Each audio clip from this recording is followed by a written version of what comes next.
इस कहानी को पूरा सुनने के बाद आपको पता चलेगा कि एक माँ को अपने बच्चों से कितना ज्यादा प्यार होता है। हरियाली बहन, मैं बहुत परेशान हूँ। 1-2 दिनों में मेरे अंडे से बच्चा निकलने वाला है और मेरी सास हर वक्त मुझे यही कहती है कि अगर मेरे अंडे से बेटी निकली तो वो मेरी बेटी को स्वीकार नहीं करेगी। मेरी सास तो मुझे पुत्र नदी पर ले गई थी। मैंने पुत्र नदी का जल पिया और मेरे अंडे से बेटा निकला। रानू चिड़िया, मैं तो कहती हूँ तुम भी आजकल में जाओ और पुत्र नदी का जल पी लो। क्या क्या हरियाली बहन, आप सच बोल रही हैं? क्या पुत्र नदी का जल पीने से मेरे अंडे से बेटा निकलेगा? हाँ, मेरे साथ तो ऐसा ही हुआ था। मेरी सास भी मुझे पुत्र नदी पर लेकर गई थी। बहू, मैं सुबह से तुम्हारे अंडे की रक्षा कर रही हूँ। तुम कहाँ थी सुबह से?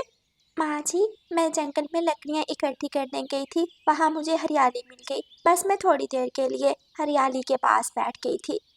लो, संभालो अपना अंडा। मैं बाहर जा रही हूँ। और हाँ, अंडे पर दाएं तरफ करवट लेकर बैठना। दाएं तरफ करवट लेकर बैठने से अंडे से बेटा निकलता है। जी ठीक है सासू माँ, जब से आपने मुझे बताया है मैं अंडे पर दाएं तरफ करवट लेकर ही बैठती हूँ। फिर रानू चिड़िया अपने अंडे पर बैठ जाती है और रानू चिड़िया की सास बाहर घूमने चली जाती है। बूढ़ी चिड़िया, क्या तुम्हारी बहू के अंडे से बच्चा निकल आया? नहीं, अभी 2-4 दिन रहते हैं। बस मैं तो अपने पोते का इंतजार कर रही हूँ। मैंने तो अपने पोते के लिए नए जूते भी खरीद लिए हैं। लेकिन तुम्हारी बहू के अंडे से तो पोती निकलेगी, पोती। काली कफी, चुप कर जा। जैसी तेरी शक्ल काली, ऐसी तेरी जुबान भी। दोबारा ये बात मत करना। मेरे घर में पोता आएगा। मैंने तो मिठाई वाले को भी कह दिया है, जिस दिन मेरी बहू के अंडे से पोता निकलेगा मैं पूरे जंगल में मिठाई बांटूंगी। दूसरे दिन रानू चिड़िया सुबह सवेरे ही अपने घर से निकलती है। आज रानू चिड़िया पुत्र नदी से जल पीने जा रही थी। रानू चिड़िया दोपहर तक उड़ती है। वो उड़ते उड़ते थक जाती है। बुलबुल बहन, मुझे पुत्र नदी से जल पीने जाना है। क्या आप मुझे बता सकती हैं पुत्र नदी कितनी दूर है? क्या तुम अपने अंडे से बेटा चाहती हो? हाँ बुलबुल बहन, मुझे हरियाली तोती ने बताया था कि पुत्र नदी का जल पीने से मम्मा के अंडे से बेटा निकलता है। मेरा घर पुत्र नदी के पास ही है। मैं सुबह शाम पुत्र नदी का जल ही पीती हूँ। लेकिन चिड़िया बहन, मैंने 3 अंडे दिए, तीनों अंडों से बेटियां ही निकली। ये सुनकर रानू चिड़िया थोड़ा निराश हो जाती है और उदास होकर बुलबुल से कहती है, लेकिन हरियाली ने भी तो पुत्र नदी का जल ही पिया था। उसके अंडे से बेटा क्यों निकला? बुलबुल हंसते हुए कहती है, ये ऊपर वाले की देन है। किसी को बेटा और किसी को बेटियां, किसी को सारे बेटे और किसी को सारी बेटियां। मैं तो बातों बातों में भूल ही गई चिड़िया। वो सामने बड़े पेड़ के पीछे पुत्र नदी है और साथ वाले पेड़ पर लकड़ियों का जो घर है वो मेरा ही। रानू चिड़िया उड़ती है और ऊंचे बड़े पेड़ की तरफ जाती है। पेड़ की दूसरी तरफ पुत्र नदी बह रही थी। रानू चिड़िया नदी के पास जाकर बैठ जाती है और अपने मन में प्रार्थना करने लगती है। ऊपर वाले, मैं बहुत आस लेकर आई हूँ। अगर इस पुत्र नदी के जल में कोई जादू नहीं भी है तो मेरे अंडे से बेटा ही निकले, क्योंकि अगर मेरे अंडे से बेटी निकली तो मेरी सास ना मुझे छोड़ेगी और ना ही मेरी बेटी को। रानू चिड़िया काफी देर तक पुत्र नदी के पास बैठी रहती है और खुद से बातें करती रहती है। फिर रानू चिड़िया नदी का जल पीती है और वापस अपने घर को उड़ जाती है। 1, 2, 3 और फिर 4 दिन गुजर जाते हैं। रानू चिड़िया का अंडा हिल रहा था। रानू चिड़िया अपना दिल थाम कर बैठी थी।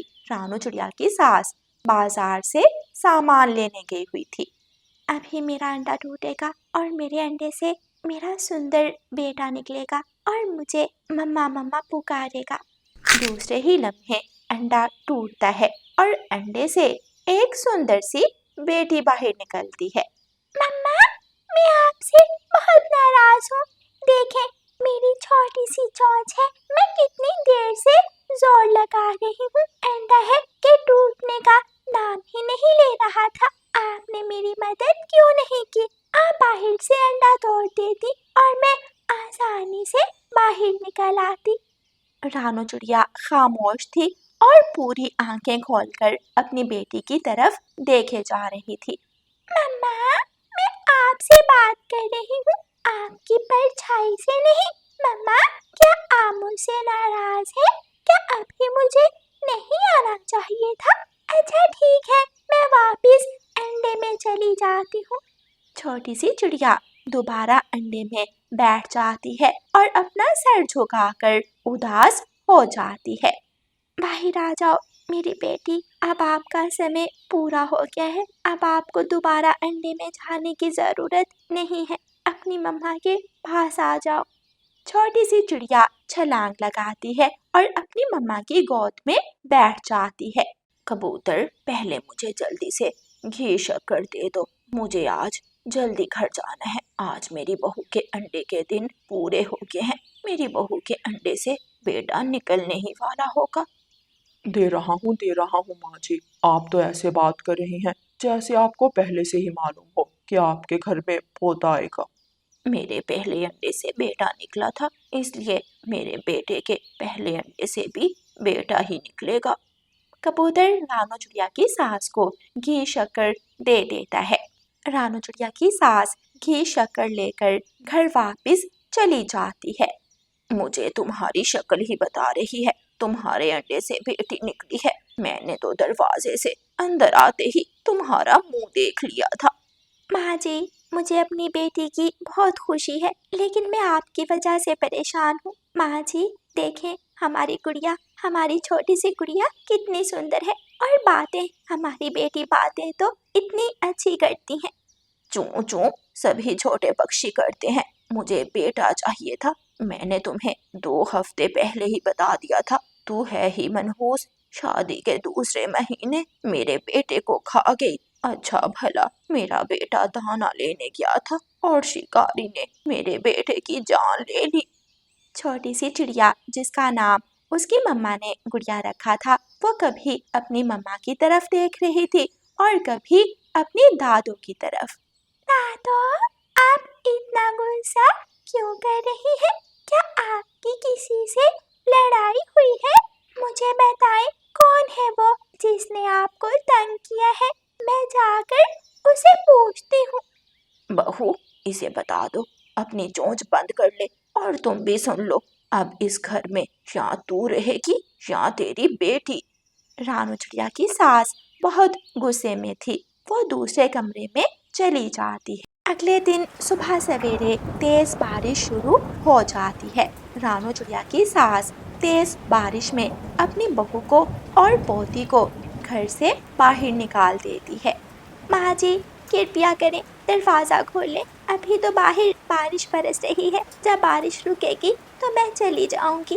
मैं वादा करती हूँ, मैं आपके इस घर में नहीं रहूंगी। अगर घर में आना है तो अपनी इस छोटी सी बेटी को पहाड़ों पर छोड़ा। मैं तुम्हें तुम्हारी बेटी के साथ घर में नहीं रख सकती। माँ जी, जरा सोचें, एक माँ अपने बच्चे को कैसे खुद से जुदा कर सकती है? मैं अपने हाथों से ये सब कैसे कर सकती हूँ? मैं अपनी बेटी को नहीं छोड़ सकती। मेरी बेटी में मेरी जान है। रानू चिड़िया बहुत फरियाद करती है, अपनी सास की विनती करती है, लेकिन रानू चिड़िया की सास दरवाजा नहीं खोलती। आखिर रानू चिड़िया अपनी छोटी सी बेटी को उठाती है और वहाँ से उड़ती है। रानू चिड़िया जंगल की दूसरी तरफ जाकर एक पेड़ की डाल पर बैठ जाती है। शाम से पहले ही बारिश रुक जाती है। रानू चिड़िया साथ वाले बड़े पेड़ पर घोंसला बनाने की तैयारी शुरू करती है। चिड़िया कुछ तिनके इकट्ठे करती है और कुछ सूखी घास लाती है। अभी रानू चिड़िया ने घोंसला बनाने का काम शुरू भी नहीं किया था कि वहाँ कालू कौवा और गोरी कौवी आ जाते हैं। देख चिड़िया बहन, हमारे और तुम्हारे अच्छे संपन्न हैं। इसका मतलब ये नहीं कि जिस पेड़ पर चाहे तुम घोंसला बना लो। हाँ चिड़िया, कालू जी ठीक ही बोल रहे हैं। ये पेड़ तो कालू जी के दादाजी का है। अगर घोंसला बनाना है तो किसी और पेड़ पर जाओ। गोरी बहन, इतना बड़ा पेड़ है, क्या इतने बड़े पेड़ की एक डाल पर मैं घोंसला भी नहीं बना सकती? मुझे इस जंगल में रहते 2 साल हो गए हैं, ना ही मुझे घर मिला और ना ही पेड़। अपनी सास का किया धरा हम पर मत फेंको, जो कहा है वो करो। अगर तू इतनी ही अच्छी होती तो तेरी सास तुझे घर से ना निकालती। मम्मा, ये काले काले पक्षी इतना गुस्से में क्यों है? मैं तो जब से अंडे से निकली हूँ किसी को खुश नहीं देखा, सब ही गुस्से में है। दादो भी गुस्से में थी जब मैं अंडे से निकली, तो आप भी गुस्से में थी, और अब ये दोनों पक्षी भी बहुत गुस्से में है। ठीक है गौरी बहन, मैं चली जाती हूँ। मैं किसी और पेड़ पर अपना घोंसला बना लेती हूँ। रानो चिड़िया अपनी बेटी को लेती है और वहां से चली जाती है। जंगल की एक तरफ केले का एक बड़ा सा पेड़ था। मैं केले के इस पेड़ पर अपना घोंसला बना लेती हूँ। इस पेड़ पर केले का फल भी है, मुझे भोजन भी आसानी से मिल जाएगा। रानो चिड़िया को केले के पेड़ पर बैठा हुआ देखकर तोता जल्दी जल्दी से वहां आता है और रानो चिड़िया से कहता है, चिड़िया चिड़िया, क्या तुम इस पेड़ पर घोंसला बनाने वाली हो? हाँ तोते भैया, सोच तो यही रही थी कि इस केले के पेड़ पर घोंसला बना लेती हूँ। नहीं चिड़िया बहन, ये पेड़ तो मेरी पत्नी हरियाली का है। तोते भैया, हरियाली मेरी सहेली है, वो मुझे नहीं रोकेगी। आप जाएं और जाकर हरियाली को बता दें कि मैं केले के पेड़ पर घोंसला बना रही हूँ। नहीं बहन जी, ऐसा नहीं होता। अगर एक बार घोंसला बन गया तो दोबारा कौन उठाएगा? मैं अभी अपनी पत्नी से पूछ कर आता हूँ। तोता वहां से चला जाता है। पति जी, अगर चिड़िया केले के पेड़ पर घोंसला बना भी लेगी तो हमारा क्या नुकसान है? केले के पेड़ पर केले का फल लगता है और उसकी एक छोटी सी बेटी भी है, वो तो 2-4 दिनों में सारे केले खा जाएगी। हरियाली, चिड़िया तो किसी न किसी पेड़ पर अपना घोंसला बना ही लेगी, मैं उसे मना कर देता हूँ। केले के फल का सुनकर हरियाली भी चुप हो जाती है। रात हो जाती है। रानो चिड़िया अभी तक केले के पेड़ के पास बैठी थी। कुछ सूखे तींके और कुछ सूखी घास हवा से इधर उधर बिखर जाती है। तोता भी वहां पहुंच जाता है। तोते को देखते ही रानो चिड़िया जल्दी से पूछती है, मिठू भाई, क्या कहा हरियाली ने? क्या मैं अपना घोंसला बना लूं? मैंने आपको बताया था ना कि हरियाली मेरी पुरानी सहेली है। नहीं चिड़िया, हरियाली ने ही मुझे भेजा है। हरियाली ने घोंसला बनाने से मना कर दिया है। आप किसी और पेड़ पर जाकर अपना घोंसला बना लो। ऐसे कहते हुए तोता वहां से चला जाता है और रानो चिड़िया अपनी बेटी को उठाकर एक बड़े पेड़ की डाल पर ले जाती है। अंकल तोता भी गुस्से में थे, जो भी मिलता है गुस्से में ही होता है। मम्मा, क्या इस जंगल में खुशियाँ नहीं है? क्या इस जंगल के पक्षी खुश नहीं होते? गुड़िया बेटी, आपकी मम्मा आपके साथ है और मेरे साथ मेरी छोटी सी बेटी। हमें ना तो किसी के गुस्से की जरूरत है और ना ही किसी की खुशी की।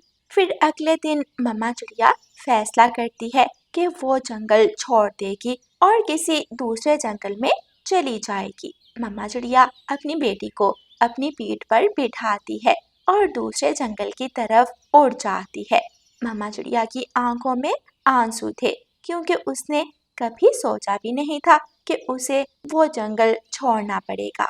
एक नए जंगल में जाकर बेरी के पेड़ पर रानो चिड़िया अपना घोंसला बनाती है और अपनी बेटी के साथ उस घोंसले में रहने लगती है। मेरी गुड़िया, मेरी बेटी, आज मैं बहुत खुश हूँ। मुझे आशियाना मिल गया। अब इस जंगल में कोई भी नहीं जो मुझे घोंसला बनाने से मना करे, और कोई भी नहीं जो मेरी बेटी को गुस्सा दिखाए। मैं अपनी मम्मा को कभी उदास नहीं होने दूंगी। मैं वादा करती हूँ, मैं अपनी मम्मा को हमेशा खुश रखूंगी।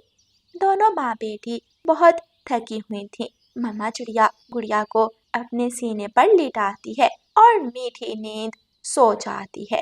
प्यारे दोस्तों, इस कहानी को लाइक, अपने दोस्तों के साथ शेयर और चैनल को सब्सक्राइब करना बिल्कुल मत भूलना। आपका धन्यवाद।